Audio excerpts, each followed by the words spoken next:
Notice what you do the moment something does not go your way. A delayed flight, a difficult message, a piece of bad news. Within seconds, your mind begins to do a specific thing. It does not just register the event. It begins to argue with it. You find yourself thinking, this should not be happening. They should not have said that. The world in this moment is doing something it ought not to be doing, and a significant portion of your nervous system has just been deployed to insist on that. This argument with reality is so automatic that most people never notice they are doing it. They experience the suffering and assume it came from the event. But the event by itself almost never produces the full weight of the experience. The argument does. The constant low-grade collision between how things are and how the mind has decided they should be. That is where the real cost of being alive in this era accumulates. Two traditions, developed 2,000 years ago on opposite ends of the known world, identified this exact pattern with unusual precision. One emerged in Athens, the other in the forests and courts of ancient India and China. They had no contact with each other. And yet, when you place their conclusions side by side, the convergence is so precise that it demands an explanation. The easy explanation is that all deep thinking arrives at the same place eventually. But that is too vague to be useful. The more interesting explanation is that Stoicism and Eastern philosophy were both responding to the same facts about human nature, the same tendencies toward suffering, the same errors of perception, the same gap between how the mind naturally behaves and how it needs to be trained to behave. They found each other's answers because they were asking each other's questions. Three convergences in particular reveal something that neither tradition could have articulated alone, and that, taken together, fundamentally change how a serious person approaches the project of living, suffering, acting, and finally being at peace with the world as it actually is. Welcome to Logostoic. What you are about to hear is not a comparative survey of two ancient traditions. It is an argument that when two civilizations, separated by thousands of miles and centuries of independent development, arrive at the same prescriptions for the same human problems, what they have found is not a cultural curiosity. It is evidence, and the evidence is available to you right now in your own mind. This video is not for everyone. It is for the person who is done collecting frameworks and ready to recognize the patterns underneath them. If that is you, like this video, subscribe to Logostoic, and stay for every part of what comes next. Each of the three convergences builds on the previous one, and the third does not work without the first two. If you are ready to look at your own mind through both lenses at once, prove it. Comment now. Two traditions, one truth. Now let's begin. The first convergence is the one both traditions are most famous for, and the one most frequently misunderstood. Both Stoicism and Eastern philosophy, Buddhism in particular, but also Taoism, place impermanence at the center of their understanding of human suffering. The Stoic practice of Memento Mori, the Buddhist teaching of Anicca, the Taoist image of water wearing away stone, all of them are pointing at the same recognition. Everything changes. Everything ends. And most human suffering arises not from the change itself, but from the resistance to it. The mind's insistence that what it has should remain, that what it loves should not be subject to the same laws as everything else. What is remarkable is not that both traditions noticed impermanence. Impermanence is obvious enough that almost every philosophical tradition has noted it. What is remarkable is what they prescribed for it, and here the convergence becomes precise. Neither tradition recommended acceptance in the sense of passive resignation. Neither suggested that you should care less about what you have, or distance yourself from what you love, or stop being moved by the texture of a human life. Both recommended something considerably more demanding, a specific kind of active attention, the deliberate holding of transience in the foreground of awareness, not as a source of grief, but as a sharpener of presence. Epictetus put this with characteristic directness in a passage that, when modern readers encounter it for the first time, often strikes them as cold and then, on reflection, strikes them as something much closer to love. He wrote, "When you kiss your child good night, remind yourself that this is a mortal you are kissing, that this child may not be there tomorrow." To a modern ear, this sounds almost cruel. Why would you bring death into a moment of tenderness? But the function of the practice is exactly the opposite of what it appears. The person who remembers, in the act of kissing their child, that this exact moment is not guaranteed, is not the person who loves less. They are the person who, in that moment, sees what is actually in front of them. The unremembered child becomes background. The remembered mortal child is, suddenly, vividly there. The Buddhist teaching of Anicca operates on the same principle from a different angle. Anicca is one of the three marks of existence in Buddhist philosophy, alongside dukkha, the unsatisfactoriness of grasping, and anatta, the absence of a fixed self. These three are not arranged arbitrarily. They form a single argument. Because all phenomena are impermanent, Anicca, the attempt to find lasting satisfaction by grasping at them produces suffering, dukkha.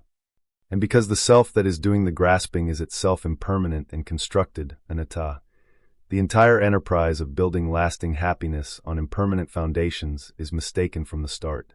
The Buddhist contemplation of impermanence is not morbid. It is diagnostic. It is the systematic dismantling of the illusion that produces most ordinary suffering. Modern psychology has, in the last several decades, partially rediscovered what these two traditions were describing. The phenomenon of hedonic adaptation, the mind's reliable tendency to return to a baseline of dissatisfaction, regardless of what it acquires or achieves, is the empirical confirmation of what the Stoics and Buddhists were diagnosing as the human relationship to impermanence. You get the thing you wanted. The pleasure of having it fades within weeks, sometimes days. The mind, having adapted, begins to scan for the next thing. This is not a bug. It is how the system is built. And no amount of acquisition will outrun it, because the adaptation is the rule, not the exception. This explains something about modern life that no amount of material progress has solved. People in the wealthiest societies in human history, with access to comforts that ancient emperors could not have imagined, report rates of dissatisfaction, anxiety, and quiet despair that are not lower than those of their materially poorer ancestors. In some measurements, they are higher. This is not because the comforts are illusory. It is because the relationship between mind and impermanence has not been addressed by acquisition. The mind that has not been trained to hold what it has does not hold it. It uses it briefly, adapts to it, and resumes scanning. The Stoics and Buddhists saw this 2,000 years ago, in their own much poorer societies, and concluded that the problem was structural to the mind itself, a conclusion that has aged remarkably well. What both traditions offered, and what modern research is now showing functions much as they described, is a deliberate intervention in this cycle. By voluntarily placing impermanence in the foreground of attention, you interrupt the adaptation. You force the mind, briefly, to re-register what it has been fading into background. This is not grief. It is the opposite of grief. It is the temporary, deliberate restoration of vividness to a life that the mind, left to itself, would have allowed to go gray. That is the first thing to hold on to before we look at how the two traditions actually trained it. Impermanence, faced directly, does not dim a life. It sharpens it. There is a precision in both traditions about how this is done. The Stoics practiced what they called premeditatio malorum, the premeditation of difficulties. Not the obsessive imagining of disaster, but the brief, contained contemplation of what could be lost. The spouse who could die, the work that could be taken, the body that could fail.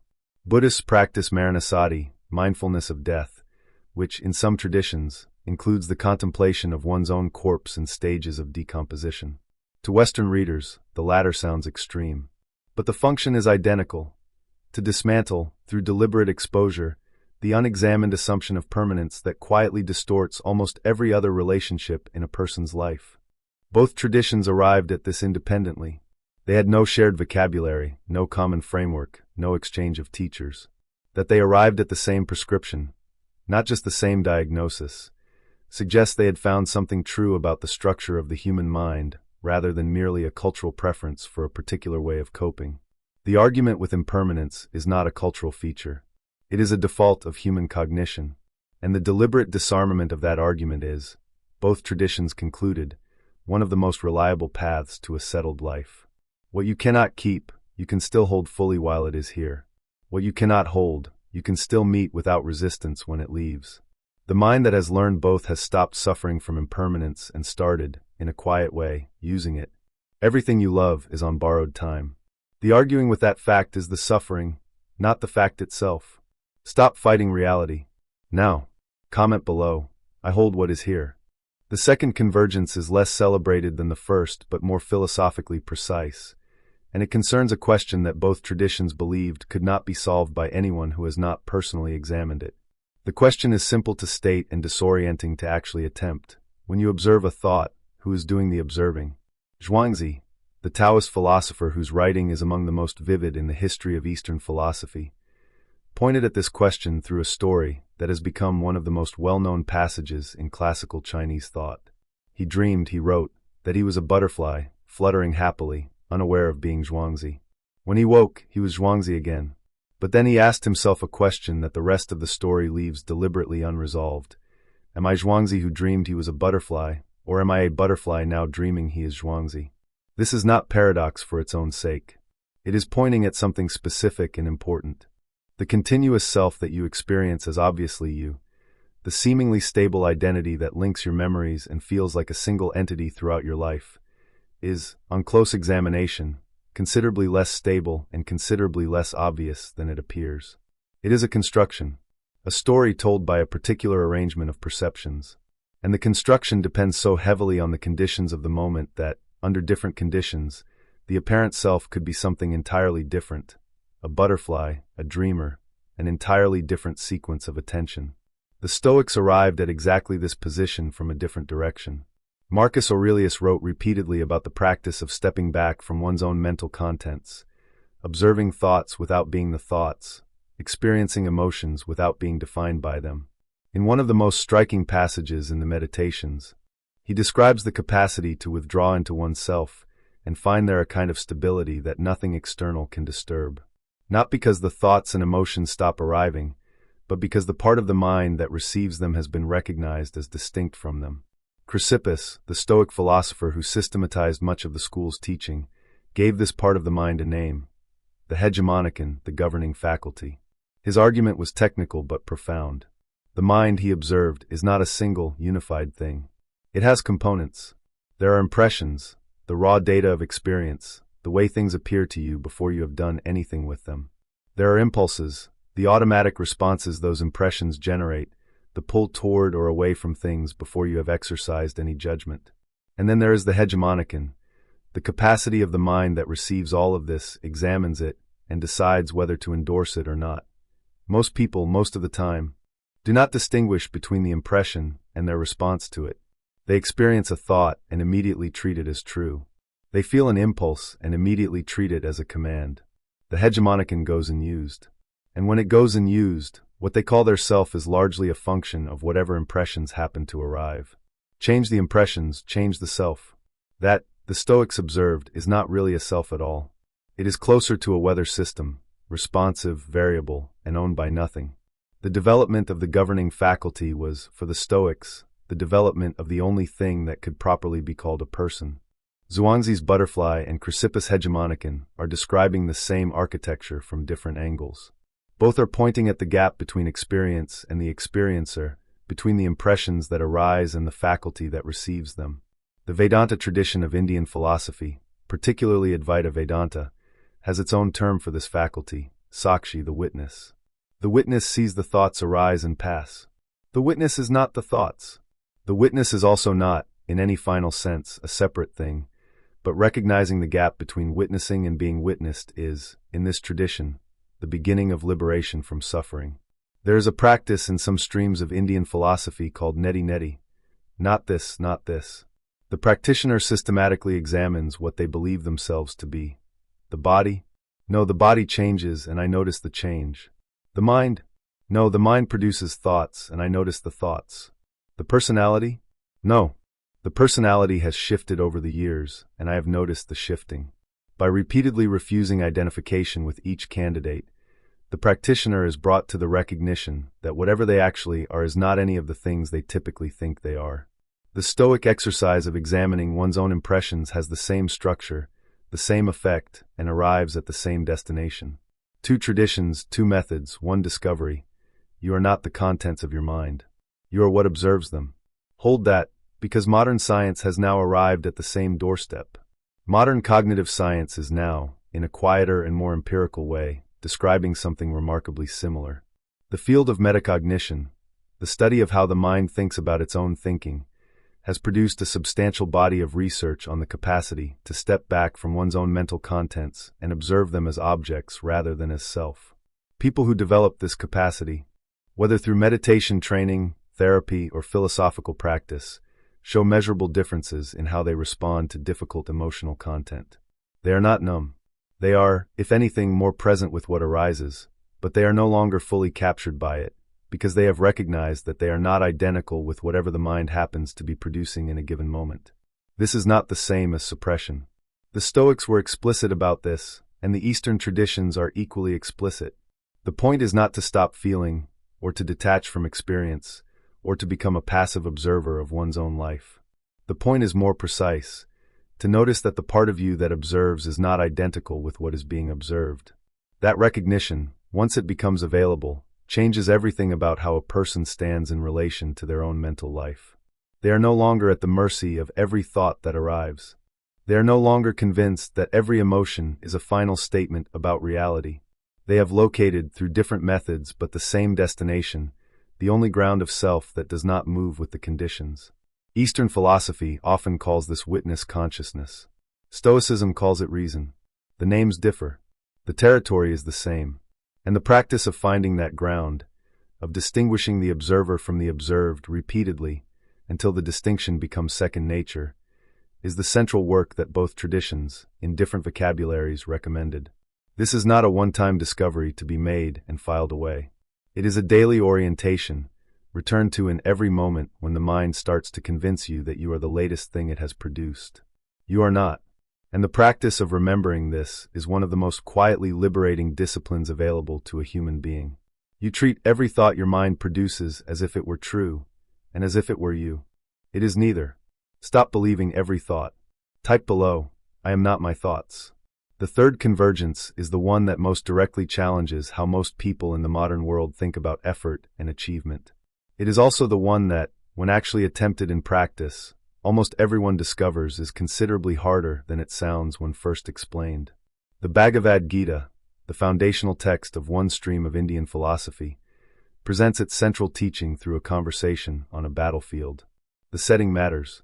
The warrior Arjuna stands at the front of his army, looking across at the opposing force, which contains his relatives, his former teachers, men he has loved. He is, by any normal measure, paralyzed. He cannot bring himself to fight. He turns to his charioteer, Krishna, who is also, the text reveals, the divine, and asks how he can possibly do what duty seems to require of him. Krishna's answer occupies the bulk of the Gita and is one of the most precise philosophical statements in the history of ethics. You have a right to perform your actions, Krishna tells him, but you are not entitled to the fruits of your actions. Act, fully and with complete commitment. Engage the present situation with everything you have. But do not let the attachment to the outcome govern the quality of what you do. This is the doctrine of nishkama karma, action without grasping at results. It is worth pausing on the setting of this teaching. Krishna is not offering this counsel in a monastery, to a contemplative who has withdrawn from the world. He is offering it on a battlefield, to a warrior who is about to enter the most difficult and consequential moment of his life.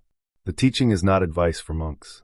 It is advice for people who are deeply engaged with the world and who must, despite that engagement, find a way to act without being destroyed by their attachment to how things turn out. That setting matters because it cuts against the common modern misreading of non-attachment as withdrawal. Krishna is not telling Arjuna to retreat. He is telling him to fight, but to fight from a different relationship to the outcome than the one his anxiety is trying to impose. The teaching is precise about what it is and what it is not. It is not detachment in the sense of caring less. Arjuna is not being told that his relatives do not matter, or that the battle does not matter, or that the outcome is irrelevant. Krishna is making a more subtle distinction, one that takes most people a lifetime to actually internalize, even when they have understood it intellectually for years. The quality of an action depends on the action itself, on its rightness, its skill, its alignment with what the situation actually requires. The outcome depends on countless factors that the actor does not control. When the actor's investment is in the outcome rather than in the action, two things happen. First, the action itself becomes corrupted, because the actor is constantly straining towards something that is not within their power to produce. Second, the actor is rendered permanently anxious, because their peace has been outsourced to events that will be decided elsewhere. Epictetus said the same thing, in a context that could not have been more different. When a student asked how to achieve freedom, real freedom, not the legal kind, he answered, "Want only what is within your control." The external result of an action is never fully within your control. The quality of the action itself always is. A person who attaches their peace to the outcome of their efforts is not free regardless of how often the outcomes are favorable, because the next outcome may not cooperate. A person who has learned to act well regardless of outcome, to bring their full commitment to the shot, as the Stoic archer metaphor has it, and then release, has found a freedom that no external circumstance can revoke. The archer metaphor is worth pausing on, because it captures the precision of what the Stoics meant. An archer aims, draws, releases. The archer's responsibility is the quality of the shot, the steadiness of the stance, the focus of attention, the smoothness of the release. The arrow, once released, is no longer within the archer's control. Wind, the unexpected movement of the target, the 1,000 variables that govern flight, none of these are within the archer's jurisdiction. The Stoic position is that the archer's task is to shoot well, and that the wise archer has located their dignity and their peace in the shooting, not in the hitting. The wise archer can shoot well and miss without disturbance, because what was theirs to do has been done. This is easy to state and almost impossibly hard to live, which is why it helps to see what it looked like in a person who actually managed it. Cato the Younger, one of the most formidable Stoics in the Roman Republic, embodied this teaching in a way that was so extreme that his contemporaries found it disorienting. Cato fought his entire life for the survival of the Republic and lost. He fought knowing he would lose. He committed to causes that were not going to win, and he committed to them not because he believed they would win, but because he believed they were the right causes and he was the right person to commit to them. In the final scene of his life, surrounded and defeated, he read Plato's Phaedo, the dialogue on the death of Socrates, and then died by his own hand rather than be captured. He acted well. The outcome was a loss. The action and the outcome were, for Cato, completely separable. Modern psychology has produced empirical confirmation of what both traditions were describing. The research on intrinsic versus extrinsic motivation shows, with considerable consistency, that people who are oriented toward the quality of their work, the doing of it, the mastery of it, sustain effort, performance, and well-being considerably better than people who are oriented primarily toward outcomes. The latter group performs well only as long as the outcomes cooperate.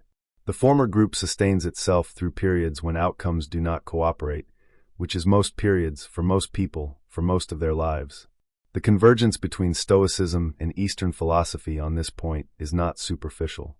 Both traditions are prescribing the same reorientation of motivation, from attachment to results toward commitment to process, from grasping at what might come to full investment in what is actually being done right now.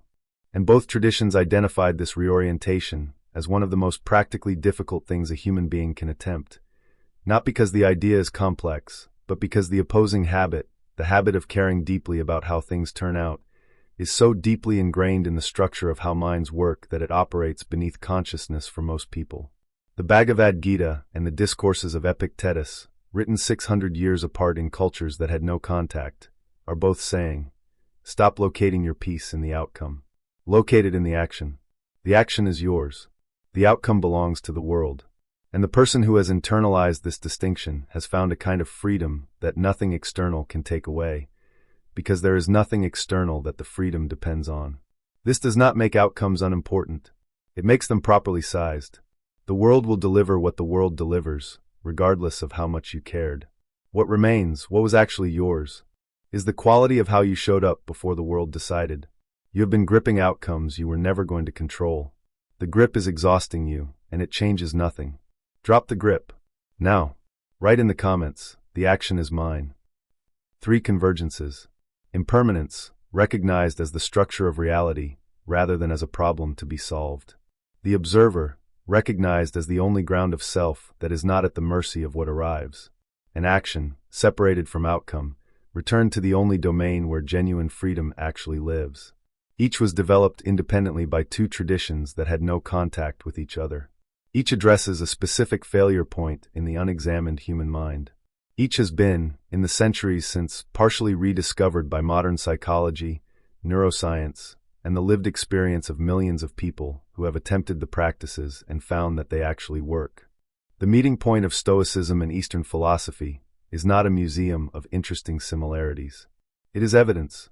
When 2 traditions, developed independently across thousands of miles of cultural distance, arrive at the same prescriptions for the same problems, what they have found is more than cultural preference. They have triangulated something about the actual nature of the human mind, its tendencies, its errors, its capacity for training. And what makes this triangulation valuable is that it gives a serious person two different vocabularies, two different sets of practices, two different historical and cultural surroundings within which to encounter the same essential teaching. Where one tradition's language fails to land, the others may succeed. Where one tradition's practices feel inaccessible, the others may open the door. The particular training each tradition recommends is worth studying in its own right.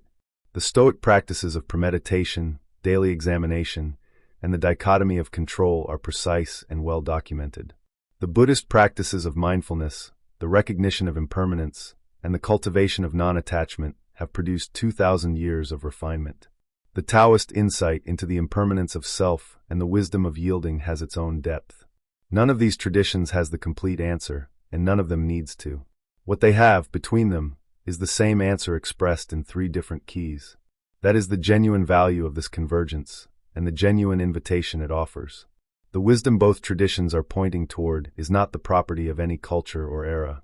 It is not Eastern or Western, ancient or modern, religious or secular. It is available to anyone willing to ask the questions seriously enough, and patient enough to follow the answers wherever they actually lead. And the questions, asked seriously, lead to the same place, regardless of which tradition you came to first. The wisdom both traditions are pointing toward is not the property of any culture or era. It is available to anyone willing to ask the questions seriously enough, and patient enough to follow the answers wherever they actually lead. That is the real conclusion of today's video. Not that Stoicism and Eastern philosophy agree, but that what they agree about is something true, and something you are entitled to claim for yourself, regardless of which tradition you came to first.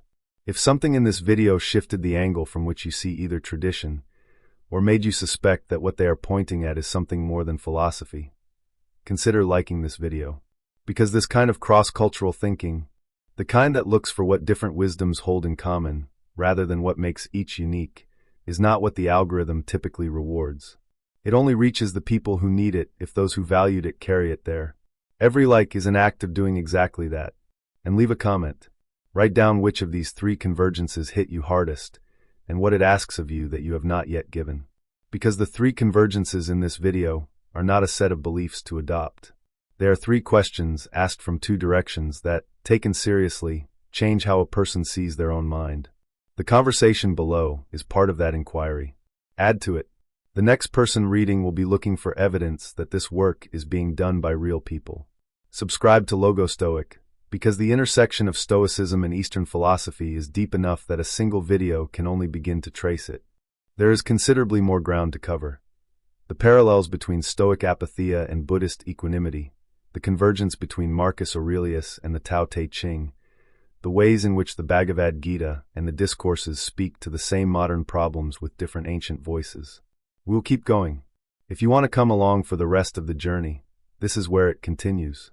May you find in the meeting of traditions not confusion, but clarity, the recognition that wisdom, wherever it genuinely lives, is pointing at the same thing. And may that recognition make you more curious, not less, about what both traditions are still offering.